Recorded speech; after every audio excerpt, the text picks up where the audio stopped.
Hi dear all, எல்லாரும் எப்படி இருக்கீங்க? லாஸ்ட் வீடியோல பாத்தீங்கன்னா நம்ம எபெக்ஸோரா கம்பெனில எப்படி ஜாயின் பண்ணணும், அதே மாதிரி எபெக்ஸோரா கம்பெனியோட பிசினஸ் லெவல் என்ன, நாங்க அதுல எப்படி பிசினஸ் ஸ்டார்ட் பண்ணிக்கலாம், சோ எந்த வேல எங்களுக்கு இன்கம் பேஸ் அமையுது. அதுல ஃபர்ஸ்ட் ஆஃப் ஆல் நான் உங்களுக்கு சொன்னது வந்து ரிட்டெயில் இன்கம் சம்பந்தமான விஷயத்தை. சோ இன்னைக்கு நாங்க நம்ம கம்பெனில என்ன பார்க்க போறோம்னு சொன்னாக்க, நான் உங்களுக்கு ஆல்ரெடி சொல்லியிருந்தேன், இன்னைக்கு கனவுகள் கனவாகவே இல்லாம கனவுகளை லட்சியங்களை வந்து நாங்க அடையக்கூடிய வழிமுறைகளை வந்து எங்களுக்கு இந்த யூனிவர்ஸ் கொடுத்து தான் வச்சிருக்கு. சரியான முறையில உங்களுக்கு கிடைச்ச வாய்ப்புகளை நீங்க சரியா யூஸ் பண்ணீங்கன்னு சொன்னாவே உங்களுக்கான அச்சீவ்மெண்ட் வந்து, அதாவது உங்களுக்கான வெற்றிகள் வந்து சீக்கிரமா நம்ம எடுத்துக்கொள்ளலாம். சோ ஒரு விஷயத்த நாங்க பண்ணணும் அப்படின்னா அது ப்ராப்பரா தெரிஞ்சுக்கொள்ளணும். இதுங்கிற விஷயத்த தெரிஞ்ச நம்ம வந்து அதை வந்து உண்மைக்குமே வந்து முயற்சி உடையார் இகழ்ச்சி அடையார்னு சொல்லியிருப்பாங்க. அதே மாதிரி முயற்சி திருவினையாக்கும்னு சொல்லியிருப்பாங்க. ஒரு விஷயத்துல எந்த அளவு நீங்க அதை இஃபெக்ட போட்டு செய்றீங்களோ அந்த அளவு அதோட பெனிஃபிட்டை வந்து நம்ம அடையலாம். அதே மாதிரி இன்னைக்கு எபெக்ஸோரா கம்பெனியில ஜாயின் பண்ணி இன்னைக்கு ஒரு மில்லியனர் கிளாஸ் மெம்பரா இருக்கிறேன் அப்படின்னு சொன்னாக்க அது என்னோட முயற்சி. சோ அந்த முயற்சியை வந்து என்னோட டீமோட ஷேர் பண்ணி நம்ம வந்து வெற்றிகரமா இன்னைக்கு வந்து நம்மளோட பிசினஸ் எபெக்ஸோரா பிசினஸையும் மக்களை ஆரோக்கியப்படுத்தக்கூடிய ஒரு சேரிட்டி ஒர்க் மாதிரி ஒரு ஒர்க்கையும் வந்து நம்ம அருமையான முறையில வந்து இன்னைக்கு செஞ்சுட்டு போயிட்டு இருக்கோம். ஓகேயா? சோ இதுக்கு பாத்தீங்கன்னு சொன்னாக்க, நான் உங்களுக்கு ஆல்ரெடி சொல்லியிருந்தேன், கம்பெனியை பொறுத்த வருது நோ இன்வெஸ்ட்மெண்ட். கம்பெனி பொறுத்த வருது உங்களுக்கு குவாலிஃபிகேஷன் லெவல் வந்து பெரிய லெவல்ல கிடையாது. அதே மாதிரி ப்ராடக்ட் நாலேஜ், அதாவது சாதாரண எங்களோட பாரம்பரிய உணவு சிஸ்டத்தை இன்னைக்கு நவீன முறைப்படுத்தி நாங்க மக்களுக்கு அறிமுகப்படுத்திட்டு வரோம். சோ மக்கள் இன்னைக்கு பாரம்பரியத்தை மறந்துட்டாங்க, பாரம்பரிய உணவு சிஸ்டத்தை மறந்துட்டாங்க. மறந்த காரணத்தினால்தான் இன்னைக்கு நோய்ங்கிற ஒரு விஷயத்துல வந்து நாங்க எல்லாருமே இருக்கோம். நோய் வர மெயின் காரணம் என்னன்னு பாத்தீங்கன்னு சொன்னாக்க, நியூட்ரிஜன் டெஃபிஷியன்சி, ஊட்டச்சத்து குறைபாடு. சோ ஆரோக்கியமானவங்களுக்கு மென்மேலும் அவங்களோட ஆரோக்கியத்தை வலுப்படுத்துறது மூலமாகவும், நோயாளிகளுக்கு அவங்களுடைய நோய் வர மெயின் காரணமே நான் உங்களுக்கு ஆல்ரெடி சொல்றேன், ஊட்டச்சத்து குறைபாடு. அந்த ஊட்டச்சத்து குறைபாடு நிவர்த்தி பண்ணும்போது நாங்க ஆரோக்கியமான மனிதர்களா வாழ்றோம். பொடியில வந்து எந்த அளவு டாக்ஸின் சேருதோ வருட காலம் நாங்க வந்து மேல் பூச்சி பூசிக்கிறோம், குளிக்கிறோம், எல்லாமே ப்ராப்பரா பண்ணிக்கிறோம். ஆனா உள்ள நாங்க கிளீன்சிங் பண்ணிக்கிறோமா, சரியான முறையில் தண்ணி குடிக்கிறோமா, சரியான தூக்கம் இருக்கா, ரெஸ்டிங் இருக்கு. எங்களோட பாடி லைக் மெஷின் தான். ஒரு வெஹிக்கிள் நீங்க எப்படி சர்வீஸ் ஓடாம வாகனத்தை ஓட்ட முடியாதோ, அதே மாதிரி ஒரு மொபைல் போன் ஸ்டோரேஜ் ஆனோன்னா அதை ரீஸ்டார்ட் நீங்க வந்து பண்ணாம உங்களுக்கு எகைன் யூஸ் பண்ண முடியாது. இந்த லெவல்ல இருக்கிற எங்களுக்கு வந்து பாத்தீங்கன்னு சொன்னாக்கா அமேசிங்கா இன்னைக்கு வந்து மக்களோட ஆரோக்கியத்தை விழிப்புணர்வா இன்னைக்கு மக்கள் மத்தியில வந்து ஒரு விழிப்புணர்வா கொண்டு வந்த கம்பெனினா அது எங்களோட எபெக்ஸோரா கம்பெனி தான். சோ கம்பெனியில வந்து பாத்தீங்கன்னா மக்களோட ஆரோக்கியத்தை வளப்படுத்துறது மாத்திரம் இல்லாம மக்களுக்கு தேவையான வருமானத்தை ஈட்டி கொடுக்கக்கூடியதா இருக்கு. மக்களுக்கு தேவையான வருமானங்கிறது நாங்க எல்லாமே லைஃப் ஸ்டைல்ல நார்மலா பாத்தீங்கன்னு சொன்னாக்க, இன்னைக்கு நார்மலா எஜுகேஷன் லெவல் முடிச்சது, கேம்பஸ் போகணும், எல்லாமே காலேஜ் போகணும், ஹையர் எஜுகேஷன் முடிச்சா எக்ஸ்ட்ரா குவாலிபிகேஷன்களை உருவாக்கி கொண்டோம். இதுக்கு எல்லாம் மெயின் காரணம் என்னன்னு சொல்லி பாத்தீங்கன்னு சொன்னாக்க, எங்களோட இலக்கை நோக்கிய பயணத்தை நோக்கி போகவும், அதே மாதிரி எங்களோட ஹாப்பினஸ்க்காகவும். இன்னைக்கு நாங்க அந்த இலக்கை நோக்கின பயணத்தை ப்ராப்பரா எங்களுக்கு பண்ண முடியுதான்னு பாத்தீங்கன்னு சொன்னா கொஸ்டின் மார்க் தான். ஏன்னு கேட்டா, என்னதான் நாங்க ப்ராப்பரா படிச்சு பெரிய எஜுகேஷன் லெவல் இருந்தாலும் யாரோடய ஒரு கனவுக்காக போயிட்டு ஜொப்புங்கிற பேர்ல இருக்கப்படுறோமே தவிர, எனக்கான ட்ரீம்ஸுக்கு என்னோட கனவை நோக்கின பயணத்துக்கு நான் போறேன்னா அப்படின்னு கேட்டாக்க கிடையாது. ஏன்னா அந்த கால சூழ்நிலையில நாங்க பழகிட்டோம், அந்த வாழ்க்கைக்கு நாங்க பழகிட்டோம். சோ பாத்தீங்கன்னு சொன்னாக்க, இன்னைக்கு அதெல்லாம் தகத்தெறிகிற வகையில இன்னைக்கு வீட்டுல குழந்தைங்க வச்சிருக்க லேடிஸ்க்கு கூட நிறைய நாலேஜபிள் லேடிஸ்க்கு தான் அதிகப்படியான ஹையர் எஜுகேஷன் முடிச்சவங்க யாருன்னு பாத்தீங்கன்னா லேடிஸ் தான்.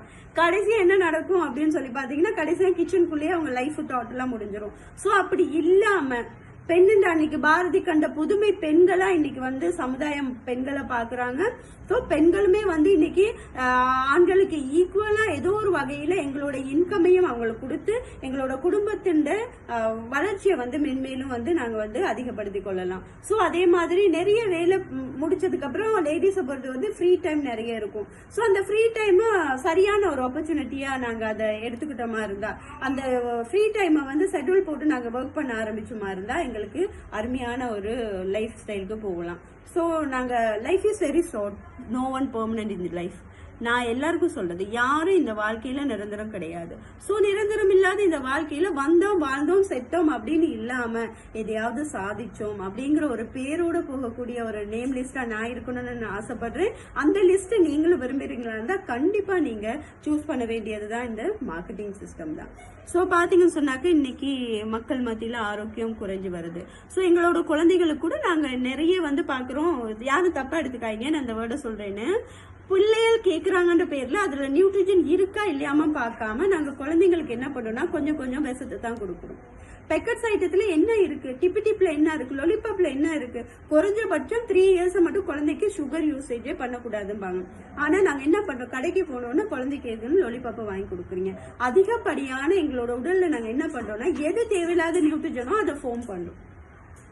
சரியான முறையில உப்பு கொடுத்தீங்கன்னா எல்லாமே அதுதான் சொன்ன, உப்பு உரப்பு காரம் எல்லாமே வந்து எதுவுமே அளவுக்கு அதிகமான ஆபத்துன்னு சொல்லியிருக்காங்க முன்னோதைய. இது எல்லாம் ரீசனா தான் அவங்க சொல்லியிருக்காங்க. உணவே மருந்தா வாழ்ந்த எங்களோட சொசைட்டி இன்னைக்கு பாத்தீங்கன்னு சொன்னாக்க மருந்தே ஒவ்வொரு வேலைக்கு அப்புறம் மருந்தே உணவா வாழ்ந்துட்டு இருக்கோம். இதை நாங்க மாத்தணும். அடுத்த ஜெனரேஷன் வந்து கிட்னி கார்டோட போயிட்டு டயபெட்டிக் கேன்சர்னு சொல்லி நீ கேன்சர் வார்ட்ல எல்லாம் மெகி வார்டு தனியா இருக்கு, ஸ்கின் டிசார்டர் வார்டு தனியா இருக்கு. ஏன் இருக்குன்னு நீங்க நினைக்கிறீங்க? இது எல்லாமே பாத்தீங்கன்னு சொன்னாக்க எங்களோட உணவு சிஸ்டம் பிள்ளைகளுக்கு 3 மினிட்ஸ்ல ரெடி ஆகிற மெகியா செஞ்சு கொடுக்கதான் பேரண்ட்ஸ் விருப்பம். ஏன் அது சுவையூட்டிகளை சுவைக்காரங்களை அதிகமா ரசாயனங்களை ஃபார்ம் பண்ணியிருக்காங்க. நீங்க உண்ற உணவுல எங்களுக்கு பதப்படுத்தக்கூடிய லாங் இயர்ஸ் வச்சுக்கொள்ளக்கூடிய அளவுக்கு அதுக்கு வந்து ரசாயன கலவை போடுறாங்க. எங்களோட சுவை ஊட்டி நாவ வந்து சுவை ஊட்டி அந்த சுவைக்கு அடிமையாக்குறாங்க. ஏன் எங்களோட ப்ராடக்ட் இன்னைக்கு பிசினஸ் உலகம் ஆயிடுச்சு. இந்த உலகம் வந்து பிசினஸ் உலகம் ஆயிடுச்சு.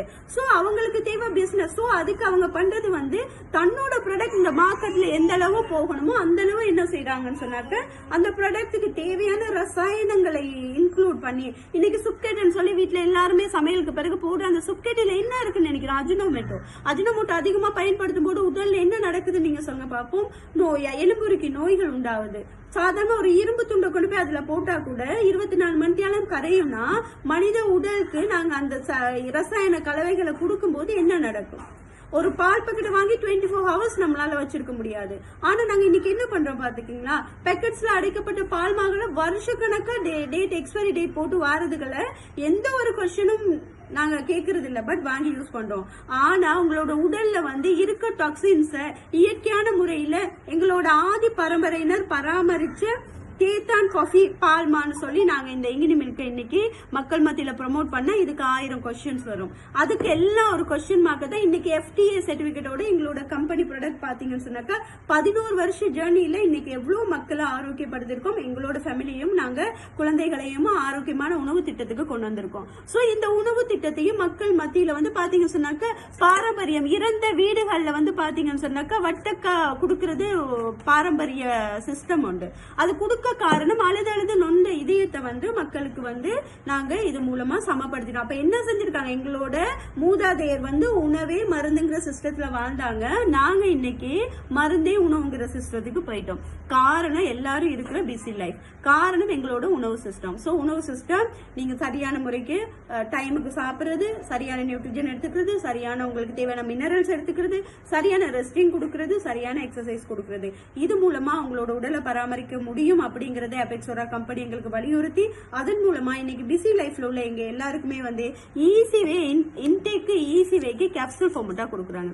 உணவு சிஸ்டம் தான், பட் நமக்கு வந்து இன்டேக் ஈஸி விதத்தை எடுத்துக்கொள்ள ஈஸி விதத்துக்கு கேப்சூல் ஃபார்மட்டாவும் எல்லாமே இன்க்ளூட் பண்ண இந்த பால்மாக்களை ஜஸ்ட் ஒரு ஹாட் வாட்டர்ல மிக்ஸ் பண்ணி குடிக்கக்கூடிய வழியிலுமே வந்து ஈஸி மெத்தட்க்கு இன்னைக்கு மக்களுக்கு அறிமுகப்படுத்திருக்காங்க. நவீன உலகத்துக்கு நவீன முறைப்படுத்தப்பட்ட எங்களோட ஊட்டச்சத்து உணவு திட்டம் தான். சோ இதை நீங்க என்ன செய்றீங்க, ப்ராப்பரா வந்து கம்பெனில ஃப்ரீ ரெஜிஸ்ட்ரேஷன் வாங்கி கொள்றீங்க. அது மூலமா வந்து நீங்க யூஸ் பண்றீங்க. உங்களுக்கு ரிசல்ட் இருக்க பட்சத்துல வந்து நீங்க இதை மக்கள் மத்தியில கொண்டு போறீங்க. சோ அதற்கு ஏற்ற இன்கம் வந்து கம்பெனி உங்களுக்கு உங்களோட டீம் எந்த அளவு க்ரோத் ஆகி உங்க மூலமா அறிமுகமாடுற கிரௌட் கம்பெனிக்கு எவ்வளவு தூரம் போறாங்க, அவங்களோட சேல்ஸ் பேஸ்மெண்ட் எவ்வளவு இருக்கோ அதுக்கு ஏத்த மாதிரி ஒவ்வொரு ப்ராடக்ட்டுக்கும் ஒவ்வொரு பாயிண்ட்ஸ் வீதம் கம்பெனி இருக்கு. சோ உங்களுக்கு உங்களோட ரெக்கமெண்டேஷன்ல ரெஜிஸ்டர் ஆகிற எல்லா கிரௌடும் எடுக்கிற அந்த ப்ராப்பர் பாயிண்ட்ஸ் வந்து உங்களுக்கு இன்கம் பேஸா வரும். சாதாரணமா பாத்தீங்கன்னா எங்களோட 7 ஹெட்ஸ் இருக்கு. ஸோ அந்த 7 ஹெட்ஸ்லயுமே வந்து ப்ராப்பரா வந்து எங்களுக்கு வந்து 500 ஆர்வி வரும்போது எங்களோட ஃபர்ஸ்ட் இன்கம் 10,000 இருக்கு. ஸோ அதை நீங்க டபுள் பண்ணிக்கலாம். 1000 ஆர்வி ஏ சைட் பி சைட் வரும்போது உங்களுக்கு 10,000 இன்கமா இருக்கு. ஸோ இப்போ வீக்குக்கு வந்து உங்களுக்கு 14 லட்சம் ஏர்னிங்க்கு போகக்கூடிய வாய்ப்பு இருக்கு அப்படின்னு சொன்னாக்க எங்களோட எபெக்ஸோரா கம்பெனில மாத்திரம் தான். ஒரு விஷயம் நான் சொல்ல விருப்பப்படுறேன். இன்னைக்கு நாங்க எல்லாருமே வந்து எங்களோட குழந்தைகளா இருக்கட்டும், எங்களோட பாட்டி மூதாதையர்கள் வந்து 20 குழந்தைகள் 25 குழந்தைகள் மகப்பேறு பெற்ற சமுதாயம் எங்க சமுதாயம். ஆனா இன்னைக்கு என்னன்னு பாத்தீங்கன்னு சொன்னாக்க ஒரு குழந்தை 2 குழந்தைக்கே கொஸ்டின் மார்க் போடக்கூடிய ஒரு சூழ்நிலையில வந்து எங்களோட சொசைட்டி வாழ்ந்துட்டு இருக்கோம். இதுக்கெல்லாம் காரணம் என்னன்னு பாத்தீங்கன்னா எங்களோட உணவு சிஸ்டம். ஸோ கண்டிப்பா எங்க சொசைட்டியை காப்பாற்ற வேண்டிய பொறுப்பு இன்னைக்கு நம்மளோட பிரஜைகளா எங்களோட கடமைன்னு நான் நினைக்கிறேன். அதே மாதிரி இப்ப இந்த ஆஃப்டர் இந்த வீடியோவோட கூட என்னோட லைஃப் கொஸ்டின் மார்க் தான் இருக்க. இந்த நிமிடங்கள் மாத்திரமே நிஜமானது. ஸோ இருக்கிற அந்த நிமிடங்களை வந்து நல்ல விடயங்களை நாங்க வந்து உள்நோக்குறது மூலமா மக்களுக்கு வழங்குறது மூலமா எங்களுக்கு கிடைச்சிருக்க இந்த வந்து வாழ்க்கையை வந்து வளப்படுத்திக் கொள்ளலாங்கிறத நான் இந்த நேரத்துல சொல்ல விருப்பப்படுறேன்.